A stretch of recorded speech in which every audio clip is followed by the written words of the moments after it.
유대인들에게 있어서 최고의 명절은 바로 유월절이었어요. 그래서 이 유월절 명절이 되면은 유대에 살고 있는 모든 사람들은 당연하거니와 디아스포라 즉 세계에 흩어져 살고 있던 모든 유대 백성들까지라도 그 유대의 대명절 바로 이 유월절을 지키기 위하여서 예루살렘 도성을 달려오곤 했었습니다. 그래서 자료에 따르면 평소 약 30만 명의 사람들이 이 예루살렘 도성에 거주하였다면 그의 10배, 약 300만 명의 사람들이 이 예루살렘 도성에 그 명절에 운집을 하였다고 해요. 우리도 이런 경험을 통하여서 알고 있겠지만은 명절 때 많은 사람들이 북적이고 그러게 되면은 우리의 마음이 좀 흥분이 될 때도 있어요. 그리고 또 뭔가 일어날 것 같은 하나의 기대감도 있고 말입니다. 근데 이번 유월절 명절에 예루살렘 도성에 입성한 수많은 순례객들에게 있어서 그들의 마음을 흥분시키고 또 기대되는 하나의 놀라운 기대감이 되는 한 사건이 있었어요. 그 사건의 주인공이 바로 예수님이셨는데요. 무슨 일 때문에 이 유월절 명절에 예수님이 그 사건의 중심이 될 수밖에 없었는가라고 하면은 바로 나사로 때문이었어요. 실상은 지난 우리가 연복음에 우리가 보았듯이 사도 요한이 기록하기를 예루살렘에서 베다니까지는 약 5리쯤 되었더라라고 했어요.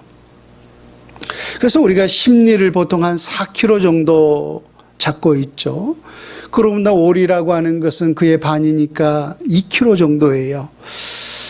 걸을 딴다음에 여기서 직선거리로 약 서평택 IC 정도나 될까요? 그러므로 예루살렘과 이 베단이라고 하는 것은 동네 이름은 다르지만은 실상은 거의 같은 동네라고 볼 수가 있었던 거죠. 그래서 이 예루살렘에 가까운 이 베다니에서 이 유월절 바로 직전에 어떠한 역사, 어떠한 일들이 있었는가라고 하면은 죽어 나흘이나 지났고 또 장사까지 지냈고 또 썩어서 냄새까지 났다라고 했어요. 그런 죽어있던 그 나사로의 무덤을 향해서 예수님께서 나사로야 나오너라 라고 명령했더니 그 무덤 속에서 썩어 냄새났던 나사로가 벨의 동인처로 무덤에서 걸어 나왔던 것입니다. 참 죽은 자를 다시 살리는 이 놀라운 역사를 많은 사람들이 그 장래에 운집했던 사람들이 다 경험했으니 그 소식을 어찌 많은 사람들에게 전하지 아니할 수가 있었겠는가라고 하는 것입니다. 그래서 이번 예루살렘 도성에 모였던 수많은 사람들이 다 무슨 소식을 들었느냐면 바로 예수님께서 죽은 나사로를 다시 살리셨대. 그것도 장사한 지 나흘이나 지나서 썩어 냄새나는 그 나사로를 살리셨대라고 하는 이 소문이 예루살렘 그 300만이 넘는 순례객들에게 파다하게 다 퍼지고 말았던 거예요. 그래서 이번 유월절 명절에 이 모든 사건의 중심이 바로 예수님이셨던 거예요. 그러나 오히려 예수님 바로 이 일로 인하여서 두 가지 큰 어려움을 겪게 되었던 것을 보게 됩니다. 한 가지는 소위 종교적인 재판을 당하게 되었던 거죠. 그의 대제사장이 의장이었고 또 대제사장 출신들 또 바리새인들 서기관들 열심당원들 이들이 다 종교 지도자들이었는데 이들이 약 한 70명이 회원으로 있어요. 그래서 이게 이제 사내들인 공회라고 하는데 모든 유대 사회 속에서 일어나는 어떤 사회적인 문제들 또 법적인 문제들 종교적인 문제들 이 모든 것들을 다 재판하고 또 입법할 수 있는 그 기관이 바로 사내들인 공회였어요. 그래서 이 공회를 열어서 예수님께서 맹인의 눈을 치료하고 또 죽은 자를 다시 살리셨는데 이것 때문에 많은 사람들이 다 예수께로 달려갔던 거예요. 그러니까 예수님께로 가는 그 모습을 보면서 종교 지도자들이 이러한 예수를 가만히 둬서는 안 되겠다라고 하면서 이 예수님을 처리 방안을 모색하지 않습니까? 그래서 이 산헤드린 공회를 열어서 예수님에 대한 최종적인 결론이 나왔어요. 하나는 이 예수를 반드시 죽여야 한다라고 하는 것이고, 두 번째는 백성들 가운데 방을 내려서 체포령을 내렸던 거죠. 그래서 유대 백성들 가운데 누구든지 이런 자, 이 예수를 보는 자가 있다면 당국에 신고하여 그를 체포하도록 하라라고 말합니다. 그래서 졸지에 예수님께서는 참으로 죽은 자를 다시 살리는 이 놀라운 역사를 일으켰지만은 그것 때문에 오히려 종교적인 재판을 통하여서 사형 선고를 받게 되었던 사실을 보게 됩니다. 또 한 가지는 바로 예수님께서 이런 놀라운 역사를 일으키고 나서 예루살렘 도성을 입성할 때 많은 그 순례객들이 이렇게 외치고 있죠. 호산나 호산나, 찬송하리로다 주의 이름으로 오시는 곳 이스라엘의 왕이여라고 말입니다. 우리가 언뜻 이런 사실을 보았을 때 정말로 많은 그 순례객들이 예수님을 메시아로 영적인 메시아로 환대하는 것이 아니냐라고 우리가 착각할 수 있을 법하지만은, 우리가 지난주에도 우리가 성경을 찾아보았듯이 그들의 결론을 보았을 때 그들이 예수님을 그렇게 찬송하고 맞이한 이유는 소위 또 다른 꿍꿍이가 있었던 사실을 보게 됐어요. 그들은 진정한 예수 그리스도를 영적인 메시아로 환대하는 것이 아니라 그들의 현실을 타파할 수 있는 그 로마의 그 압제에서 고통받고 있는 그 현실을 타파할 수 있는 단지 정치적인 메시아로 환대하고 있었다라고 하는 사실을 말입니다. 그래서 이런 가운데서 오늘 우리 주님께서 예루살렘 도성에 입성하시면서 우리 주님이 가야 할 길이 어떠한 길인지, 또 주님을 따르는 그 백성들 또한 이 땅에서 어떠한 삶을 살아야 할 것인지, 그 본질적인 삶에 대해서 우리 가운데 교훈해 주고 있는 것을 보게 됩니다. 먼저 12장 20절에서 22절 말씀을 한번 볼까요? 명절에, 이 명절은 유월절 명절이라고 했어요.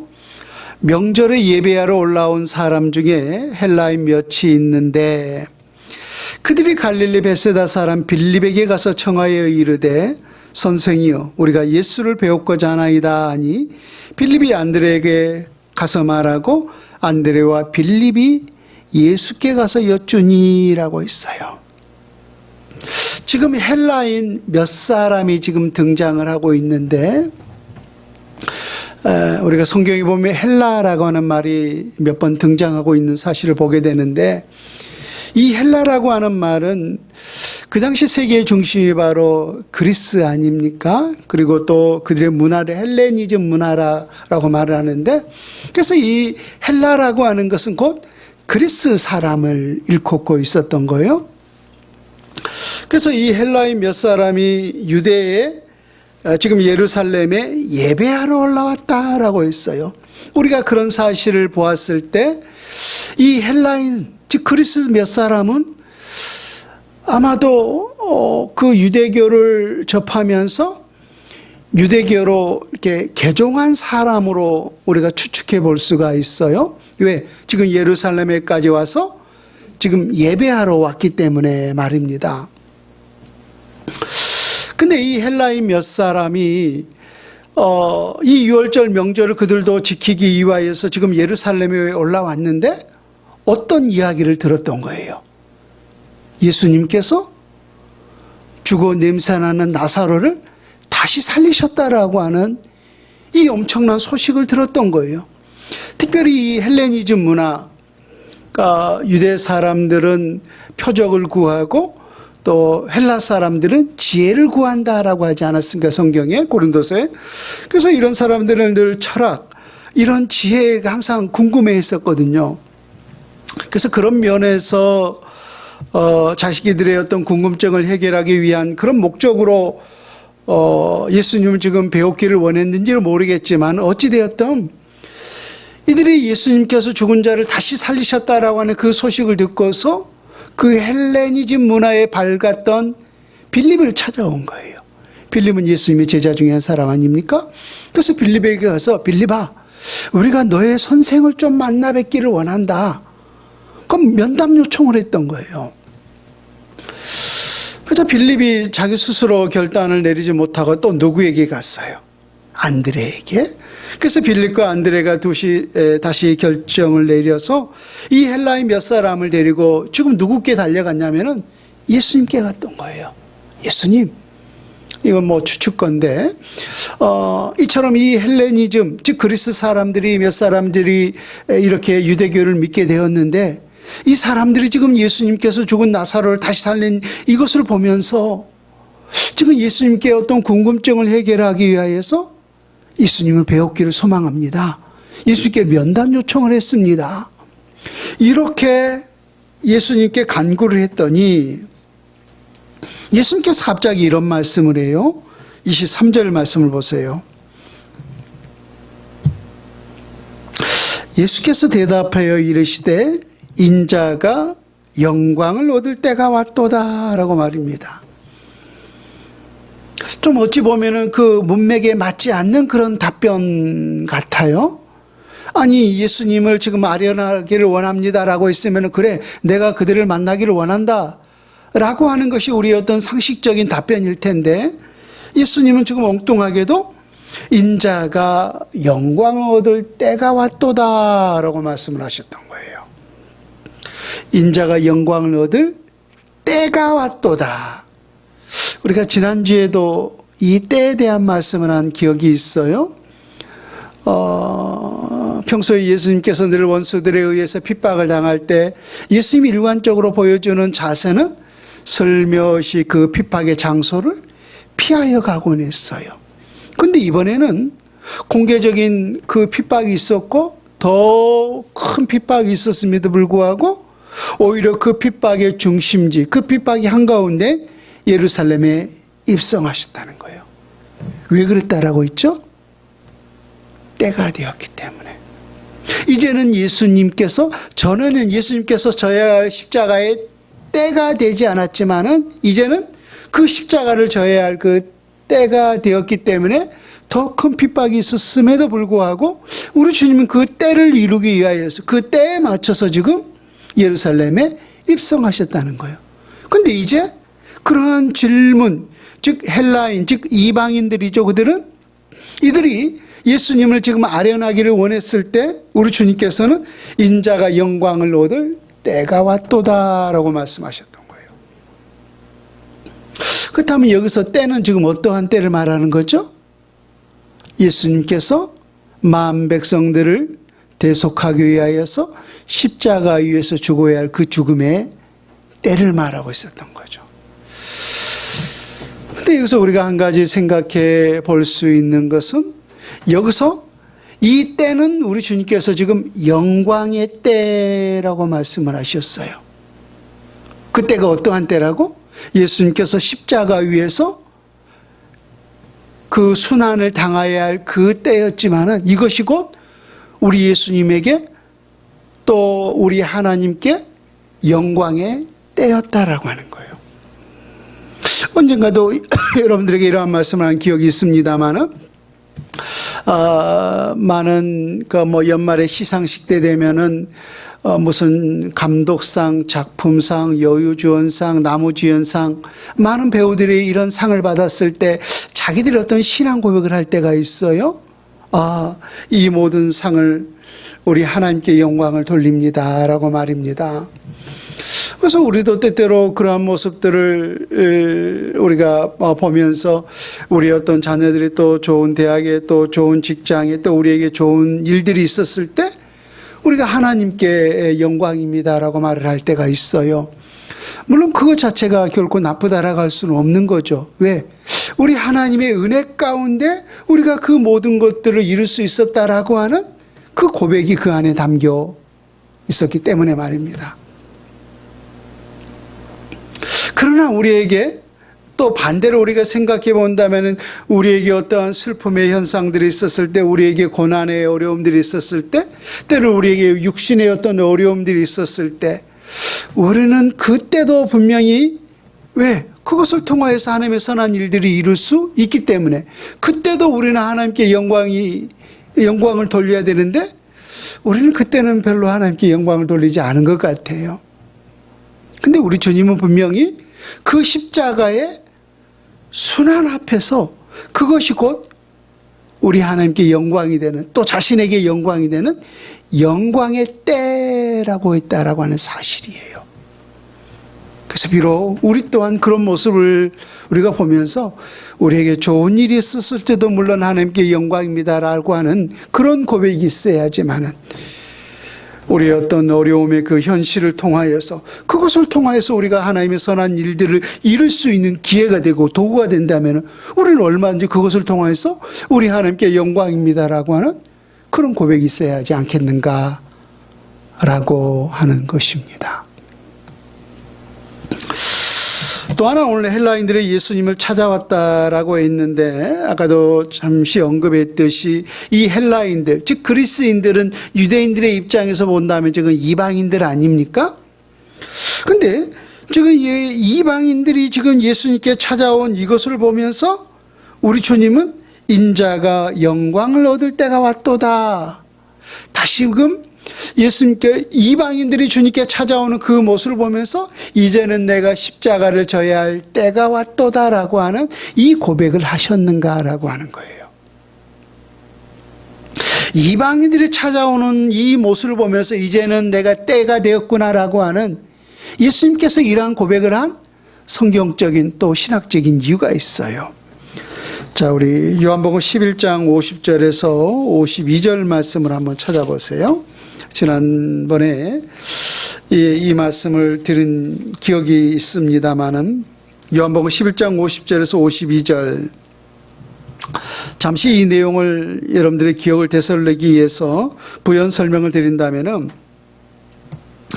아까도 말했듯이 맹인의 눈을 치료하고 날 때부터 또 죽은 자를 다시 살리는 이런 놀라운 역사를 일으켰을 때 이것을 안 입고 생각하는 자들이 누구였어요? 종교 지도자들이었잖아요. 그래서 이들이 사내들인 공회를 열어서 이런 일을 행하는 이 예수를 어떻게 처리할 것인가 라고 하는 그 회합을 열었는데, 그곳에 모인 이 70명의 회원들이 이 예수 처리 방안에 대해서 선뜻 어느 누구도 손들고 이 사람을 죽입시다 그렇게 말하는 자가 없었던 거예요. 그래서 그 해의 대제사장, 그 해의 대제사장이 바로 그 사내들인 공회의 의장이었어요. 그 사람이 바로 가야바였는데, 가야바가 이런 말을 해요. 50절부터 보세요. 한 사람이 백성을 위하여 죽어서 온 민족이 망하지 않게 되는 것이 너희에게 유익한 줄을 생각하지 아니하는도다 하였으니, 이 말은 스스로 함이 아니요 그의 대제사장이므로 예수께서 그 민족을 이해하시고 또 그 민족만 이해할 뿐 아니라 흩어진 하나님의 자녀를 모아 하나가 되게 하기 위하여 죽으실 것을 미리 말함이로라. 지금 가야바가 뭐라고 말하는 거예요? 한 사람이 죽어서 온 민족이 망하지 않게 된다면은 그것이 우리 모두에게 유익하지 않겠느냐라고 하는 이 말을 했다는 거예요. 그러니까 가야바가 이렇게 말한 의도가 어디 있었던 거예요? 예수님의 진짜 그 영적 그 십자가의 그 죽음을 알고 말했던 거예요? 아니면 그것을 전혀 알지 못한 채 단지 자신의 그 정치적인 야욕을 위해서 한 말이었던 거예요? 후자잖아요. 그래서 자신도 그 말을 알지 못했다는 거예요. 근데 우리가 그 51절 이후에 사도 요한이 해석해주고 있듯이 한 사람이 죽어서 한 민족이 망하지 않게 되는 것이 있다면은 그것이 온 민족에게 유익이지 않겠느냐라고 했는데 정말로 예수님께서 이 땅에 오신 목적이 뭐였어요? 예수님께서 한 사람의 죽음을 통하여서 온 민족뿐만 아니라 온 열방이 망하지 않게 되는 이 영적 유익을 위해서 우리 가운데 오시지 않았는가 하는 거예요. 그런데 가야바가 했던 말과 지금 사도 요한이 해석해 주는 말에 있어서 차이가 있어요. 어떤 차이냐면은 가야바는 한 사람이 죽어서 한 민족이 망하지 않게 되는 것이 우리에게 유익이지 않겠느냐라고 했는데 사도 요한은 52절을 보세요. 그 민족만 위할 뿐 아니라 흩어진 하나님의 자녀를 모아 하나 되게 하기 위하여 죽이실 것을 미리 말함이러라. 그러니까 지금 가야반 한 민족에 지금 국한하고 있었지만은 사도 요한은 그 민족뿐만 아니라 흩어져 있는 모든 하나님의 자녀를 말하고 있었던 거예요. 그럼 여기서 흩어진 모든 하나님의 자녀는 누구예요? 지금 세계 열방에 흩어져 있던 유대인 출신들, 지금 디아스포라 그들을 말하고 있는 거예요? 아니면 장차 구원받게 될 모든 열방에 흩어져 있는 하나님의 백성들을 말하고 있는 거예요? 후자잖아요. 그래서 우리 주님의 이 구원에 대한 계획은 온 열방에 있었던 거예요. 온 열방, 우주적인 열방이 우주적인 거였던 거예요. 그래서 그 이방인들이 예수님께 달려오는 그 모습을 보면서 이제는 누구 때가 되었다는 거예요. 예수님께서 십자가를 져야 할 그 때가 되었다라고 하는 사실을 우리 주님 또한 깨달았던 거예요. 그래서 그것을 이루기 위하여서 우리 주님께서 그 때가 되었다. 헬라인들의 이방인들이 죽게 오는 것을 보면서 이제는 그 영광의 때가 되었다라고 하는 사실을 우리 주님께서 아셨던 거예요. 여러분, 이 구원에 대한 하나님의 열망은 우주적인 것인 줄로 믿습니다. 우리가 사도행전 1장 8절에도 오직 성령이 너희에게만 심은 너희 권능을 받고 예루살렘과 온 유대와 사마리아와 어디까지? 땅끝까지 이르러서 내 증인이 되라 라고 말씀하셨어요. 그래서 우리 주님은 바로 그 온 열방이 온 우주가 주께 돌아오는 그 꿈을 꾸고 있었기 때문에 이방인들이 달려오는 그 모습을 보면서 이제는 내 때가 되었구나 라고 하는 그 고백을 우리 주님께서 하고 계셨던 것입니다. 그러면서 이 십자가의 죽음이 우리에게 어떠한 유익을 주는지 24절에 이렇게 말씀하고 있죠. 본문을 봅니다. 24절. 내가 진실로 진실로 너희에게 이르노니 한 알이 미리 땅에 떨어져 죽지 아니면 한 알 그대로 있고 죽으면 많은 열매를 맺느니라. 우리가 너무나 잘 알고 있는 참 주옥 같은 말씀이에요.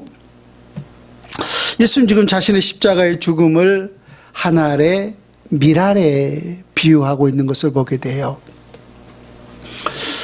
어려서 농사를 지어본 분들이 있다면 다들 경험한 바시겠지만은 우리가 벼농사도 그렇고 보리농사도 그렇고 밀농사도 그렇고 심지어 야채들도 마찬가지잖아요. 채소류도 다들 우리가 농부들이 풍성한 열매를 수확을 얻기 위해서 반드시 뭘 밭에서 뿌리냐면은 씨를 뿌려요. 씨앗을 뿌린단 말입니다. 그리고 그 씨앗이 반드시 그 밭에 뿌려져서 썩어 죽어야만이, 이것을 현상으로 이제 발화한다라고 말하죠. 그래서 이게 발화가 되어야만이 그 속에서 잎이 나고 꽃이 피고 나중에 큰 나무가 되어서 열매를 맺게 되는 그 현상을 보게 된다는 거예요. 그래서 이 수확을 하기 위해서 많은 열매를 맺기 위해서 반드시 전제 조건이 뭐냐면은 그 한 알의 밀이 땅에 떨어져서 죽어야만 된다는 거예요. 죽지 아니하면은 발화가 되지 않으면 그냥 하나 그대로밖에 없어요.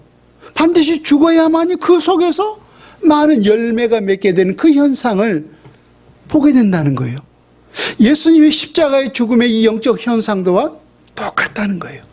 예수님 한 사람이 그 십자가 위에서 죽음을 통하여서 그를 믿는 마음 백성들에게 다시 사는 이 놀라운 부활의 은총들이 온 무리들에게 주어지고 있다라고 하는 거예요.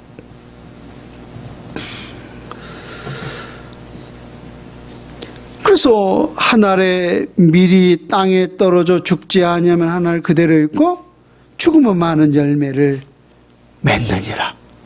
만약 예수님께서 십자가에서 죽지 아니하셨더라면, 그렇죠? 그 열매는 예수님 한 알밖에 없어요. 예수님께서 십자가 위에서 바로 그 희생과 헌신의 죽음을 죽으셨기 때문에 그 죽음을 통하여서 예수 그리스도를 믿는 만 백성들에게 이 놀라운 대속의 은총들이 다 열매로 맺히게 되었다라고 하는 것입니다. 그런가 오늘 우리에게 주신 이 영적 생명을 보존할 수 있는 방법 또한 우리에게 제시해 주고 있는데요. 25절 말씀을 보세요. 자기의 생명을 사랑하는 자는 잃어버릴 것이요 이 세상에서 자기의 생명을 미워하는 자는 영생하도록 보존하리라. 예수님의 그 십자가의 죽음을 지금 제자들에게 적용시키는 그 모습인데요. 우리에게 주신 그 영생을, 예수 그리스도를 믿는 그 영생을 우리에게 주셨잖아요. 그래서 그 영생을 우리가 계속해서 주님 오시는 그날까지 보존하기 위해서 하나님이 우리에게 요구한 것이 뭐냐면은 자신의 생명을 사랑해야 할 것이 아니라 자신의 생명을 미워할 수 있어야 한다는 거예요. 이건 좀 역설적인 표현이기 때문에 설명이 좀 필요할 것 같은데, 여기서 자기의 생명을 사랑한다, 또 자기의 생명을 미워한다, 이게 무슨 표현인가 하면은 자기의 생명을 사랑하는 자라고 하는 것은 오직 자신의 육적인 욕망을 위해서만 이 땅에서 살아가는 삶, 그것을 일컬어서 자신의 생명을 사랑하는 자라고 말을 했던 거예요. 사도 바울이 목회 초년생인 디모데에게 말세에 고통하는 때가 이르리니라고 했죠. 그때 현상이 뭐였어요? 사람이 자기를 사랑하며라고 했어요. 오늘 자신을 사랑해야 되는 거죠. 근데 자기를 사랑하며라고 하는 이 의미가 뭐냐면은 오직 자신의 유익만을 위해서 살아간다는 거예요. 남이야 피해를 보든 말든, 남이야 뭐 어쩌든 말든, 오직 자신의 육적인 욕망과 유익을 위해서라면은 뭐든지 한다는 거예요. 그래서 말세에 나타나는 현상 중에 하나가 바로 자기를 사랑하며라고 했던 거예요. 그래서 예수님도 우리가 오직 자기 자신의 그 생명만을 사랑하기 위해서, 자신의 그 육신의 욕망만을 위해서 살기를 원한다면은 그러면 우리에게 주신 그 영적 생명을 보존할 수가 없다는 거예요. 그렇다면 또 반대로 자신의 생명을 미워한다는 게 뭐예요? 이 땅에 사는 모든 사람은 자신의 그 육적인 욕망을 위해서 살아가고 있는데 그것을 배적할 수 있어야 한다는 거예요. 만약에 예수님께서 자신의 그 욕망을 위해서 이 땅에 오셨다면은 그 십자가의 죽음을 살 수 있었겠는가라고 하는 거예요. 아니잖아요.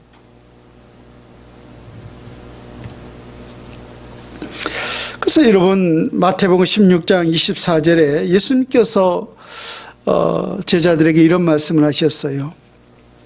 누구든지 나를 따라오려거든 자기를 부인하고 자기 십자가를 지고 나를 따를 것이니라 라고 말입니다. 우리가 어떠한 누구도 자기 자신을 부인하지 않는다면은 결단코 예수님을 따를 수가 없다는 사실이에요. 그래서 우리 주님께서 누군지 나를 따르려거든 먼저 자기를 부인하고 자기 십자가를 지고 나를 쫓을 것이니라 라고 말씀하셨어요. 그 한 예를 여러분 제자들을 보게 된다면 아주 분명하고도 선명하게 알 수가 있어요. 제자들이 주님을 따르겠습니다라고 했지만 정작 자기 자신을 부인했나요? 아니잖아요. 예수님께서 사랑하는 제자들의 배신을 알고 계셨어요. 그래서 목자를 치리니 양이 흩어질 것이다 라고 말씀하셨을 때 베드로가 그렇게 대답을 했죠. 주님, 모두가 다 주를 버릴지라도 저는 결단코 주님을 버리지 않겠습니다. 뿐만 아니라 주님이 죽는 곳이 있다면 그 죽는 곳까지라도 제가 따라가겠습니다. 이거 누가 한 말이에요? 베드로가 한 말이었지만은 우리가 성경을 보게 되면은 베드로가 그렇게 말을 했을 때 그 말 끝에 제자들도 그와 같이 답하더라라고 했어요. 그래서 우리가 끝까지 주님과 함께 하겠습니다. 우린 결코 주님을 배신하지 않겠습니다. 이것은 모든 제자들의 동일한 고백이었던 거예요. 그런데 정작 예수님께서 원수들에 붙잡혀 십자가에 끌려가자 그들이 주님을 부인하지 않았나요? 아니잖아요. 베드로는 나는 그를 모른다, 나는 그를 모른다, 세 번째는 저주까지 했어요. 나는 전혀 그와 상관조차 없는 사람이다라고 말입니다. 나머지 제자들은 어디 갔는지 바람과 함께 사라지고 말았어요. 흔적도 없었어요. 왜 그랬죠? 자기 생명을 미워하지 않았기 때문이에요. 예수님의 말씀을 빌린다면 자기 자신을 부인하지 않았기 때문이에요. 예수님을 따르면서도 오직 자신의 유익을 위해서, 자신의 목적을 위해서 따랐기 때문에 정작 예수님께서 그렇게 돌아가시면 예수님이 아무런 필요 없는 존재가 되잖아요. 그래서 주님을 부인할 수밖에 없었던 거예요. 26절 말씀을 보세요. 그래서 우리 주님께서 하신 말씀이 뭐냐면은 사람이 나를 섬기려면 나를 따르라. 사람이 나를 섬기려면 나를 따르라.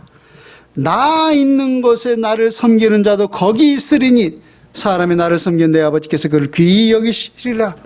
사람이 나를 섬기려면 나를 따르라 라고 말씀하셨어요. 나를 따르라. 주님을 따라가야 한다는 거예요. 언제까지? 어디까지? 언제까지? 끝까지. 그러면서 사람이 나를 섬기면 내 아버지께서 그를 귀히 여기시리라. 그렇잖아요. 하나님이 독생성자 예수 그리스도를 주님을 섬기는 자를 하나님 아버지께서도 그 섬기는 자를 귀히 여기시지 않겠습니까? 이건 마땅한 현상이에요. 그런데 여기서 우리가 한 가지 콕 집어볼 부분이 있어요. 26절을 다시 보세요. 사람이 나를 섬기려면 나를 따르라. 나 있는 곳에 나를 섬기는 자도 거기 있으리니 라고 있어요. 우리가 아까 나를 섬기는 자는 나를 따라야 한다라고 했는데 나 있는 곳에 나를 섬기는 자도 예수님이 있는 곳에 예수님을 따르는 자도 거기 있으리니 라고 했어요. 그럼 여러분 여기서 거기가 어딜까요? 주님을 따르는 자는 주님과 함께 거기 있으리니 라고 했어요. 거기가 어딜까요? 저도 이 말씀에 직관적으로 생각을 했을 때 여러분들하고 아마 대답은 하지 않았겠지만은 하나님의 나라가 아닐까라고 하는, 그쵸? 이건 결코 틀린 대답이라고 할 수가 없어요. 왜? 예수님도 이 땅에서 하나님의 그 모든 것들을 다 감당하셨을 때 보좌 우편에 올라오셨느니라라고 말씀하시잖아요. 그래서 이 땅에서 우리 모두가 주의 십자가를 짓고 주와 함께 살아가는 주님의 백성들은 그 영원한 하나님의 나라에 거기 있게 하셨다라고 말씀을 하셨어요. 실제적으로 여러 자료들을 참고해 보면은 많은 그 해석들이 그 하나님의 나라로 풀고 있는 그런 모습들을 보게 되는데요. 이 말씀을 묵상하면서 저는 이렇게 해석하면 어떨까 하는 생각이 들었어요. 나 있는 곳에 나를 섬기는 자도 거기 있으리니, 여기서 거기라고 하는 것은 예수님께서 십자가를 지신 그 현장 말입니다. 왜 그런가 하면은 모든 제자들이 다 주님과 함께 동행하기를 원했잖아요. 또 그 놀라운 역사를 그들은 경험하고 또 많은 사람들이 그 주인을 환호하고 환대했을 때 그들의 위상 또한 높아지지 않았겠습니까? 근데 정말로 우리 주님께서 가야 할 길, 그 십자가의 죽음 앞에서 사랑하는 모든 제자들은 아까도 말했듯이 바람과 함께 다 사라지고 말았어요. 그 십자가 현장에 아무도 남아있지 않았어요. 거기 있으니라고 있는데 거기에는 한 사람도 남지 않았다라고 하는 거예요. 여러분, 우리가 참 제자들 같은 그런 현상들이 분명히 우리에게도 있어요. 우리가 하나님의 은혜, 또 하나님의 사랑, 또 하나님의 축복, 또 하나님의 나라, 이건 다 우리에게 주어진 어떤 은혜적인 것들 아닙니까?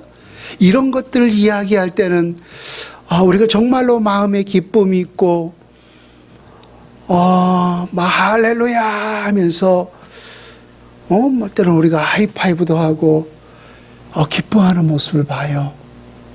근데 여러분, 우리가 그런 은혜를 누리기 위해서, 그런 은사를 누리기 위해서, 그런 축복을 누리기 위해서, 그런 하나님의 나라를 누리기 위해서 우리에게 전제되어야 할 것이 뭐예요? 십자가입니다. 십자가 없이는 하나님의 은혜가 부어지지 않아요. 십자가 없이는 하나님의 사랑이 우리에게 없어요. 십자가 없이는 하나님의 나라가 우리에게 주어지지 않아요.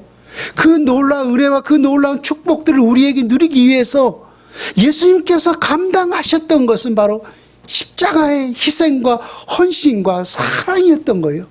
그것이 전제되어야만이 우리에게 그 은혜가 부어지는 것이지, 그것이 없이는 우리에게 어떠한 은혜가 부어질 수가 없다는 거예요. 그런데 우리가, 많은 사람들이 우리에게 부어지는 그 은혜의 열매들은 우리가 환영하고 환대하고 우리가 할렐루야라고 외치지만은, 그러한 은혜를 우리가 부기 위해서 우리 모든 믿음의 각 사람들이 정말로 감당해야 할 희생과 헌신과 우리가 죽어야 할 그 죽음 앞에서는 네가 해라라고 하는 거잖아요. 그건 싫어한다는 거예요. 그것은 예수님의 제자들의 정신이 아닌 거잖아요. 우리도 그러한 정신으로 살아간다면은 우리는 거기 있을 수가 없어요. 거기가 어디라고 했어요? 예수님께서 십자가를 지신 그 골고다의 현장 말입니다. 그런 은혜들은 우리가 감사하고, 은혜들은 우리가 정말로 할렐루야라고 하지만, 그 은혜를 누리기 위해서 우리가 감당해야 할 희생과 헌신 앞에서는 다른 사람을 내세우지 내가 먼저 앞서려고 하는 그런 마음들이 없다라고 하는 거예요. 누가 그랬던 거예요, 실상은?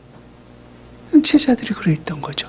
그러니까 정말로 그 십자가 앞에서는 거기 있으리니라고 있는데 거기에는 아무도 없고 주님 홀로 외로이 그 십자가를 지셨던 것입니다. 우리는 바로 그 현장에 거기 있기를 주의 이름으로 축원합니다. 바로 거기 있어야만이, 거기 있는 자가, 그 십자가의 현장 속에 있는 자가, 내가 죽어야 할, 내가 희생하고 내가 헌신해야 할 그 장소에 있는 자가 하나님의 은혜도 누릴 수 있고 하나님의 축복도 누릴 수 있고 하나님의 나라도 누릴 수 있는 거지, 그것이 없이는 결단코 우리에게 그 은혜가 주어질 수 없다라고 하는 사실인 것입니다. 우리 모두가 그 십자가의 현장에 주와 함께 있기를 주 예수님의 이름으로 축원을 드립니다. 아멘.